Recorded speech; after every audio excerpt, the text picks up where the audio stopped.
It comes at midnight. It's getting late. It'll come again. It always does. Always at the same time. I couldn't tell you what it is or what it wants. I do know that it's something I've never seen before.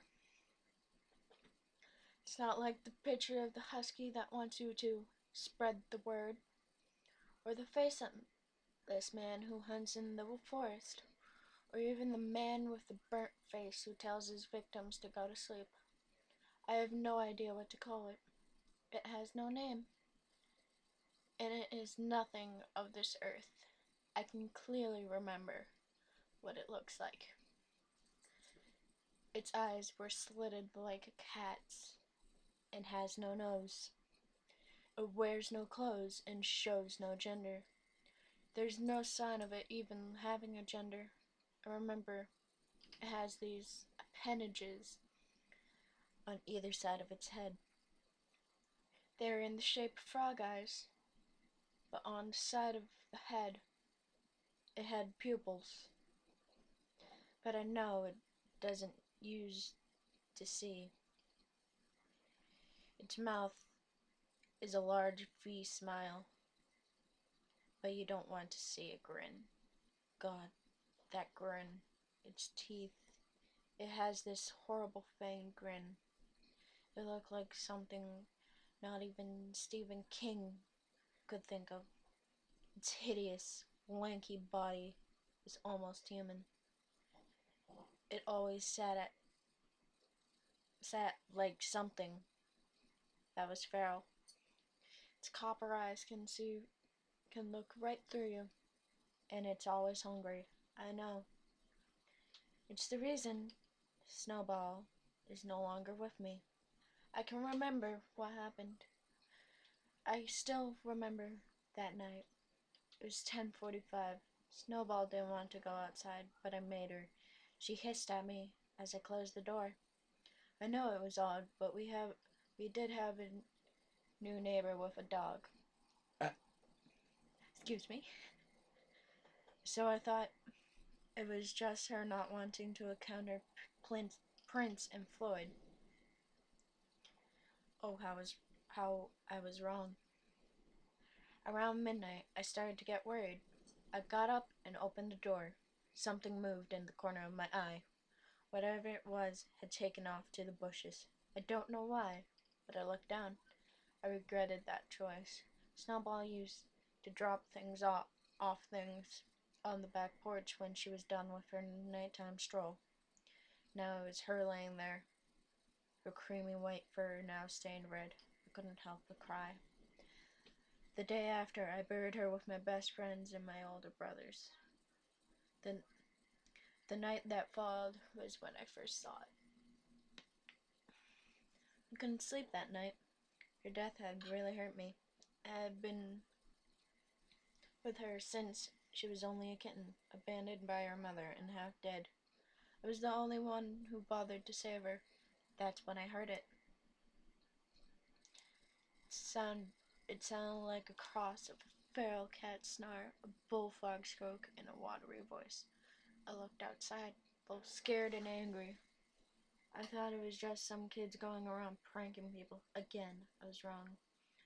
I saw it right before I opened my window. It was sitting in the apple tree I planted when I first moved into the house. It sat kind of like a leopard, its eyes unblinking for the longest time, its nails flexed, and the hungered look in its eyes was fixed on me. I backed away from the window and called Debbie, my childhood best friend. She was at my house in a matter of minutes. "What's wrong?" she had asked me. I brought her to the window, and sure enough, it was still there. I remember pointing at it and saying frantically, "Do you see it? Do you see it?" But she only shook her head and said that I was still grieving. A little out of my mind since I lost Snowball. I was hurt. Why didn't she see it? Was it only me? Why? I was in tears as she started up her car and started to back away. She told me she'd check up on me in a few hours. She did. I remember that too. She still worries over me. I don't blame her. I started to question my mental health.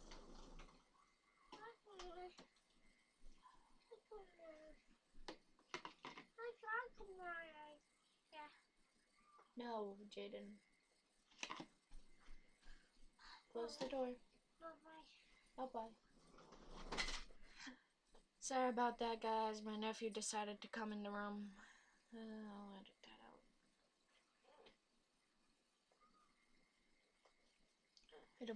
I don't blame her. I'm starting to question my mental health, but I don't know why it wasn't seen by her. It only wanted me to see. No, Jaden! Yeah! Grab your bowl and get out of here. I will go! Get out of here! I'll Wants go! to know if he can have some eggs. He can have a lot of eggs.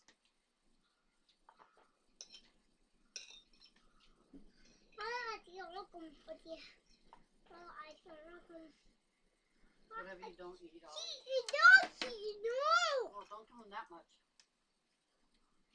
That one was by accident. I only meant to give him a little bit of that one. There you go.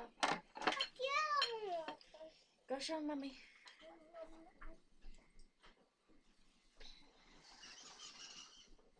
Damn it, child. Sorry again, guys. Where was I? It only wanted me to see. It had me as its target. I don't know much, but there is something I can tell you. How you know it's following you. How to protect yourself for a good while.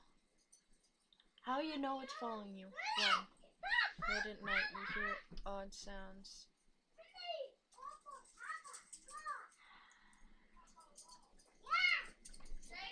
Jaden! So help me God, if you touch that door, I'm gonna kick your ass.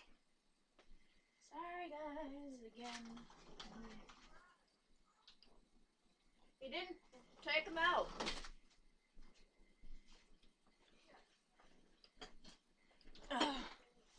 What was it?